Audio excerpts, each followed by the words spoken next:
Love stories often begin with the simplest of sparks, an unexpected encounter, a quiet smile across the room, or a conversation that lingers long after the words fade. For Comfort and Joshua, it started with a friendship that bloomed into something deeper, something that promised forever. Their story was painted with romance, dreams of adventure, the sweetness of shared futures, and eventually, the bittersweet reality of parting ways. This is their story, romantic, captivating, and heartbreakingly real. Chapter 1: Lagos Meets Love. Lagos is a city that never sleeps. From the blaring horns of downfalls on Ikorodu Road to the glittering skyline of Victoria Island at night, it pulses with energy, romance, ambition, dreams of adventure, and endless stories. the sweetness of shared futures, For Comfort, and Lagos eventually, was not just the bittersweet home, reality it was of the canvas parting where ways. she painted her dreams. This is their story, She grew up romantic, in Suralere, captivating, the daughter of a school and teacher and a heartbreakingly small real. business owner. Chapter and she carried 1: within her Lagos an Meets unshakable Love. belief that life could be Lagos is a extraordinary. city that never sleeps. Comfort was a writer. From the blaring She horns scribbled of downfalls poems on in the back of Ikorodu Road to the notebooks during glittering classes, skyline of Victoria filled journals Island with at night, half-written stories, it pulses with and often romance, found herself dreams lost of in adventure, endless while the staring sweetness out of shared downfall futures, windows. Comfort, and Lagos eventually, was not the just bittersweet freedom, it was reality a of canvas parting where ways. she painted her dreams. This is their into words of story, her she own grew up living. romantic, Joshua captivating, of a school and teacher and a heartbreakingly small real. business owner. He had grown up in Lagos an Meets Love. quieter That and life slower could be pace. Lagos is a Before city that moving to never Lagos sleeps. to Comfort chase was his a dream of writer. becoming From an the architect. blaring She horns of scribbled downfalls poems on in the back of Ikorodu Road to the intimidated him glittering at classes. skyline of The Victoria endless traffic jams on Third Mainland Bridge, the fierce competition at work, the way reality of everyone canvas traveled where beyond she the painted hills of her Lagos. dreams. But he also admired Lagos. Its skyline, its ambition, its defiance. He wanted to design buildings that would stand tall in this restless city, monuments to both tradition and the future. Their worlds collided one Saturday at the Lagos Art and Book Fair in Yaba. The fair was bustling with young creatives, writers, painters, photographers, each hoping to share their work with an audience that understood the struggle of dreaming in a city like Lagos. Comfort was there with a small table, her handwritten poetry chapbook stacked neatly, her smile warm and inviting to anyone who stopped. She wore a simple yellow dress that caught the afternoon sun and made her seem to glow. Joshua had come with his sketchpad, hoping for inspiration. He admired structures, patterns, and forms, even in the pages of books or the angles of sculptures. As he wandered through the fair, his eyes landed on her. Not just her smile, but the way she leaned forward eagerly when someone picked up her book, the passion in her voice as she described why she wrote. He lingered near her table, pretending to study the books until Comfort noticed him. "Would you like to take a look?" she asked, her voice lilting, curious. Joshua smiled shyly, running his hand over the cover of one of her chapbooks. "Did you write this?" "Yes," she replied with a hint of pride. "Poems about Lagos, love, and everything in between." He nodded, flipping through the pages. "Then maybe I should buy one. Lagos and love, that sounds like something I should read." She laughed, her eyes sparkling. "Or maybe you should sit down and tell me your own Lagos love story." And just like that, a conversation began, one that would stretch long after the fair ended. By the time the evening sun dipped low and the vendors started packing up, Joshua had not only bought her book but also walked her out to the bus stop. They spoke about their dreams, her longing to publish a novel, his desire to design buildings that would shape the Lagos skyline. Their words flowed as easily as if they had known each other for years. Before she boarded the bus, Comfort pulled a pen from her bag and scribbled her number on the back page of his sketchpad. "So you don't forget to tell me your story," she said with a playful smile. Joshua grinned, clutching the sketchpad like it suddenly held something far more precious than his drawings. "I won't forget." As the bus pulled away, Lagos hummed around him, traffic roaring, vendors shouting, horns blaring, but Joshua hardly noticed. His mind was already replaying the sound of her laughter, the warmth of her presence. That night, Comfort received a text message. Joshua, this is me, making sure I don't forget my Lagos love story. Would you like to have coffee tomorrow? She smiled at her screen, her heart already racing. Comfort, yes. Tomorrow sounds perfect. And so it began, the story of Comfort and Joshua, two dreamers in Lagos, about to write their own chapter of love. Chapter 2, The Spark. The next day, Joshua arrived at the cafe in Yaba earlier than planned.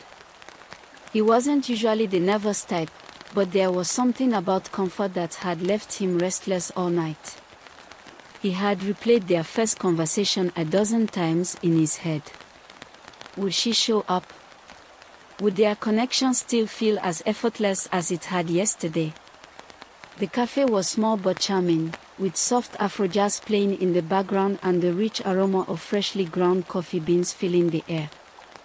Joshua chose a seat by the window, where sunlight streamed through, casting golden patterns on the tiled floor. He ordered 2 cups of cappuccino, just in case she liked it. When Comfort finally walked in a simple blouse and jeans, Joshua felt the air shift. She looked around, her eyes scanning the room until they landed on him. And when she smiled, he knew he hadn't imagined it, the spark was real. 2 cappuccinos already, she teased as she sat down. Joshua chuckled, suddenly relieved. I wasn't sure what you liked, but I guess cappuccino. Safe bet. Very safe, she said, picking up the cup and taking a sip. Well done, architect. The word architect rolled off her tongue with playfulness, and Joshua grinned. That afternoon stretched into evening. They talked about everything, growing up in Nigeria. Comfort told him how her father had once encouraged her to become a teacher like her mother, writing instead. Joshua shared stories of late nights in Ibadan spent sketching buildings by candlelight, dreaming of the day his designs would come alive. When the cafe closed, they stepped outside into the humid Lagos evening. The air was thick with the smell of roasted corn from a nearby roadside vendor, the sounds of Danfo conductors yelling Ojulegba. Ojulegba, filling the night. Lagos was noisy, alive, but in that moment, they only had each other. From then on, their lives became intertwined. Lagos Adventures. Joshua introduced Comfort to his favorite places, hidden in Yaba, late-night suyo spots in Suralere, quiet corners of University of Lagos campus where he used to sketch. Comfort, in return, brought Joshua into her world of creativity. She invited him to poetry night at Freedom Park, where words were celebrated under the stars, and to Terra Culture, where plays about Nigerian life and history left them both breathless with inspiration. On weekends, they take long strolls along Lekki's coastline, their feet sinking into the sand as the waves lap gently. Comfort often carried her notebook, jotting down lines of poetry inspired by the sea. Joshua would sketch imaginary homes, bridges, towers, before the tide washed them away. Someday, Joshua would say, pointing at the horizon, I'll design something that lasts, something big enough to outlive us. And someday, Comfort would reply, tapping her notebook, I'll write something that people will still read when we're old. Then maybe, Joshua teased, our names will be remembered together. Comfort the writer, Joshua the architect. She laughed, leaning her head on his shoulder. I like the sound of that. The language of love. Their romance wasn't built on grand gestures but on small, thoughtful acts. Joshua would leave doodles in the margins of her notebooks, tiny sketches of houses with gardens, sometimes funny, sometimes surprisingly beautiful. Comfort, in turn, wrote him short notes tucked into his sketchpad, don't forget to eat. Great architects need fuel too. They found joy in the simple things. Sharing puff-puff from street vendors, sitting in traffic on Third Mainland Bridge and making up stories about the people in the cars around them, laughing until their stomachs hurt. Comfort loved how Joshua listened, really listened, to her. When she spoke about her struggles as a writer, her fears of rejection, he didn't dismiss them. Instead, he reminded her of her talent, her strength. Joshua loved Comfort's laughter, the way it made even the heaviest Lagos day feel lighter. Their friends noticed the glow between them. "This one is serious," Comfort's best friend teased one evening as they prepared to attend a wedding together. And Comfort, blushing, couldn't deny it. The Lagos love song. One night, they attended a live band performance at Jazz Hall in Ikoyi. The dimly lit room buzzed with the sound of saxophones and drums, the air rich with music. As the band shifted into a soft, soulful love song, Joshua reached for Comfort's hand. "Dance with me," he whispered. She laughed nervously. "Here. In front of everyone. Here. With me. Forget everyone else." So she let him pull her close, swaying to the music in the small space between tables. It wasn't a perfect dance. Joshua stepped on her foot once, Comfort tripped on his shoe. Traffic or whisper promises under the moonlight on Lekki Beach. They wanted more. They wanted a life that stretched beyond the noise and chaos of the city, a life together, forever. The proposal. It was on Comfort's 25th birthday that Joshua decided to take their relationship a step further. He had been planning for months, saving carefully from his architect's salary and setting aside time despite his busy projects. He wanted something simple, yet unforgettable. That evening, he invited Comfort to a rooftop restaurant in Victoria Island. The view of Lagos from above was breathtaking, the lagoon shimmering with city lights, the sound of distant traffic softened by height, and the stars faintly peeking through the humid night sky. As they finished dinner, Joshua stood up nervously. He wasn't a man of many words, but with Comfort, words flowed easily. Still, this moment demanded more than casual talk. He reached into his pocket and pulled out a small ring box. "Comfort," he began, his voice steady despite his racing heart. "From the first day I saw you with your notebook, I knew you were writing more than words, you were writing your story. And somehow, I felt like my story belonged in it too. You've been my best friend, my laughter in Lagos traffic, my muse when work feels heavy, and the calm in my storm. I want us to write forever together." He went down on one knee.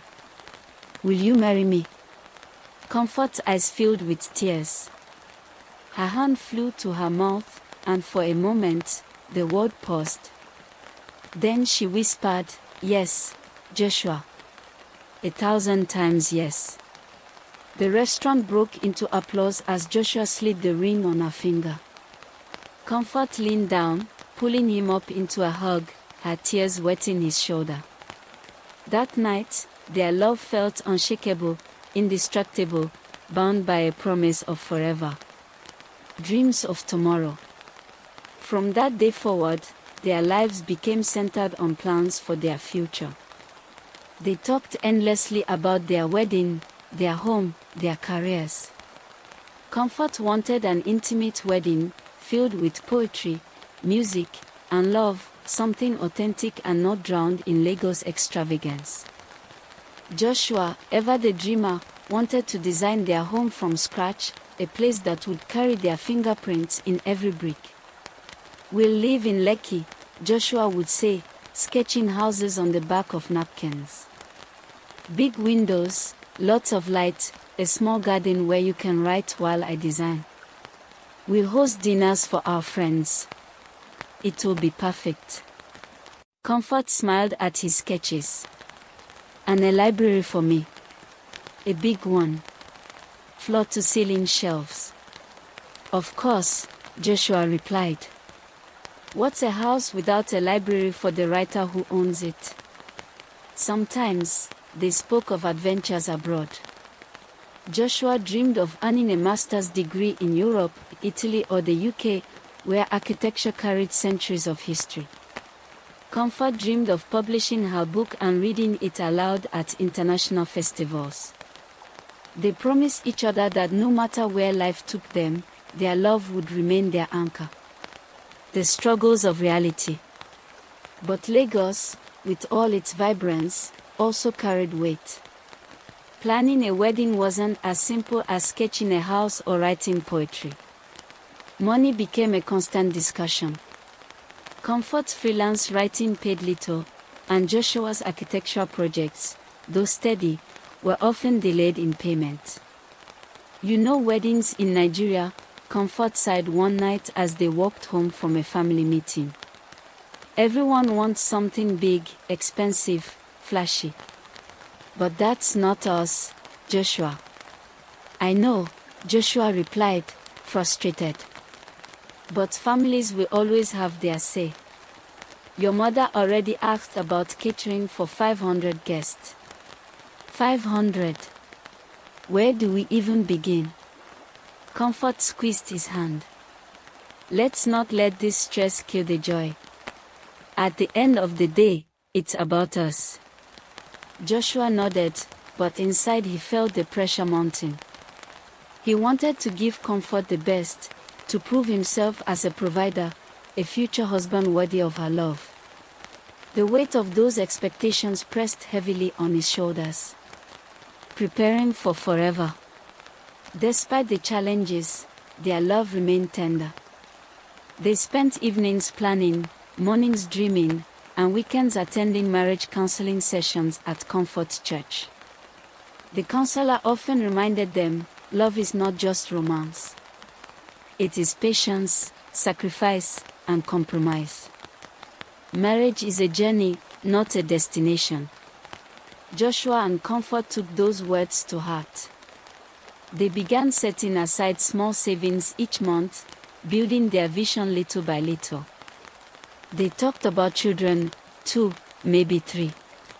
Comfort wanted to name their daughter Adizwa, while Joshua liked the name Tobaloba for a son. In quiet moments, they'd still sneak away from the stress and return to their beginnings, long walks on Lekki Beach, poetry nights, shared puff-puff by the roadside.